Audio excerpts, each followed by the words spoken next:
বানাবো বোঁদের রায়তা। প্রথমে আমি নিয়েছি সাদা দই, এতে দিয়ে দিলাম একটু বিট নুন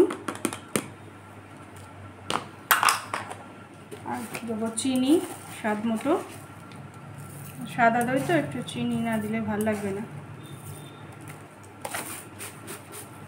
দিয়ে এটাকে ভালো করে আগে ফেটিয়ে নেব।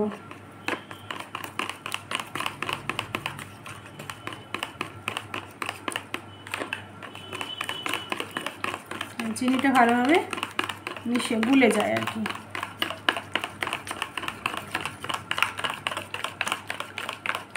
চিনি নুন দুটোই ভালোভাবে গুলে যায়।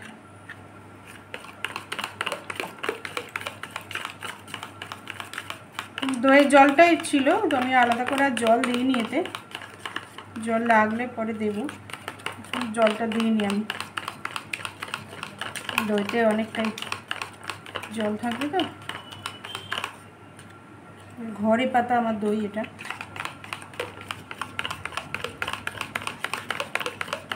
ভালো করে ফেটিয়ে নিতে হবে।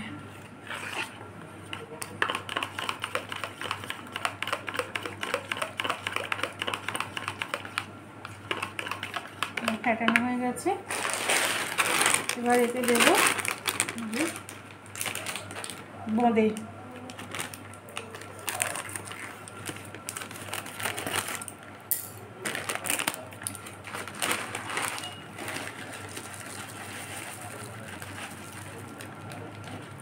বেশি দেবে না, একটু ভিজ করে ভালো লাগে না। বোঁদে দিয়ে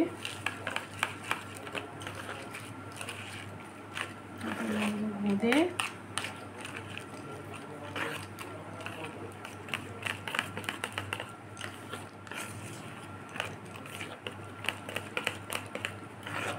এবার দেবো ভাজা মশলা। এটা আপনাদের টেস্ট অনুযায়ী দেবেন, সামান্যই দেবেন, বেশি দিলে আর খেয়ে লাভ নেই কোনো। দিলাম ভাজা মশলা। এবার এটা কিছুক্ষণ 15 মিনিট মতো একটু ভেজাতে হবে, তাহলে বোঁদেটা একটু নরম হয়ে যাবে, নাহলে একদম খটখট করবে। একটু ভিজলে ভালো লাগবে, হালকা নরম হালকা শক্ত থাকবে তখন ভালো। একদম নরম হয়ে গেলে আবার ভালো লাগে না।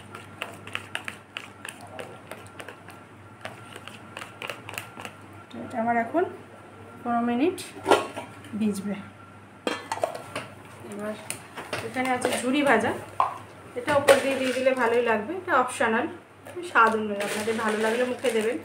এখানে আমার ঝুরি ভাজা আছে, উপর দিয়ে একটু ছড়িয়ে দেবো। আপনারাও খেয়ে দেখুন, গরমকালে খুব ভালো লাগবে।